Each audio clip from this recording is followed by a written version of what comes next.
இந்த ரூஃபை பற்றி பார்க்கும்போது இது ஒரு ப்ராப்பரான ஃபில்லர் ஸ்லாப்.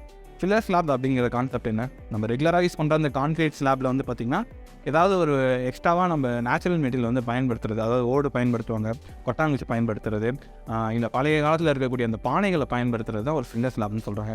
இங்கே வந்துட்டு பானையுமே பயன்படுத்தியிருக்காங்க, அது இல்லாமல் ஒரு வகையான ஓடு பயன்படுத்தியிருக்காங்க. ஸோ அந்த ஓடு வந்துட்டு பார்த்திங்கன்னா நடுவில் குறிப்பிட்ட அளவுக்கு வந்து ஹாலோவாக இருக்கும். ஸோ இந்த ஹாலோவாக இருக்கிறதுனால மேலே இருக்கக்கூடிய அந்த வெப்பமாக வரக்கூடிய அந்த மாலிகுல்ஸாக வந்து பார்த்திங்கன்னா அந்த ஹாலோவிலே ட்ராப் ஆகிடும். ஸோ கீழே வந்துட்டு அந்தளவுக்கு ஹீட் இறங்க போகிறதில்ல. ஸோ அந்த கான்செப்ட் வந்து ப்ராப்பராக யூஸ் பண்ணியிருக்காங்க. இந்த ஹாலில் யூஸ் பண்ணப்பட்ட இந்த விண்டோஸை பற்றி மெயினாக பேசணும். இது வந்து 8 தட்டி விண்டோ அப்படின்னு சொல்லுவாங்க. 8 தட்டி விண்டோ அப்படிங்கிறது பழைய கால வீடு கட்டினவங்களுக்கு ரொம்ப ஒரு காமனான ஒரு வேர்டாக இருக்கலாம். 8 தட்டி அப்படிங்கிறது ஜன்னல் சின்னதாக தான் இருக்கும். பட் இதில் வந்து பார்த்திங்கன்னா 8 வகையான டோர்ஸை வந்து கனெக்ட் பண்ணியிருக்காங்க. இந்த ஒரே ஒரு டோரில் வந்து பார்த்திங்கன்னா ஃபோல்ட் பண்ணிவிட்டு 2 வரும்.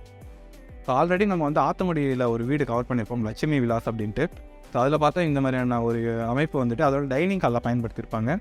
ஸோ இந்த மாதிரி பார்த்தீங்கன்னா இங்கே ஒரு டோர், அப்புறம் இங்கே ஒரு டோர் இருக்கும். ஸோ இந்த ஒரு ஸ்பேஸ்லேயே வந்துட்டு 2 டோர் வரும். அதே மாதிரி இங்கே 2 இங்கே 2 மொத்தமாக 8 டோர்ஸ் அப்படிங்கிறது இதில் வந்திருக்கு. அதே மாதிரி இந்த அமைப்புமே வந்து பார்த்திங்கன்னா ஸோ நம்ம வந்து மேலே தூக்கிக்கலாம். பழைய காலங்கள்லாம் வந்து பார்த்திங்கன்னா இது வந்துட்டு ஒரு ஸ்டேபிளாக இல்லாமல் மூவபிளாக கொடுத்துருக்காங்க. ஸோ காற்று உள்ளே வரதுக்கான ஒரு வழி அப்படிங்கிறது இதில் இருக்குது. ஒரு பியூட்டிஃபுல்லான ஒரு விண்டோ. இந்த விண்டோ மாதிரி பண்ணணும் அப்படின்னு பார்த்தீங்கன்னா இப்போ வந்து பண்ணுறது ரொம்ப கஷ்டம். பட் பழைய விண்டோஸை எடுத்து அதுக்கான ரீவர்க் பண்ணி இதை பண்ணியிருக்காங்க. பார்க்க ரொம்ப அழகாக இருக்குது. பாரம்பரிய முறையை பயன்படுத்தினது வந்து பார்த்திங்கன்னா இந்த விண்டோலையும் நல்லா தெரியும்னு சொல்லலாம்.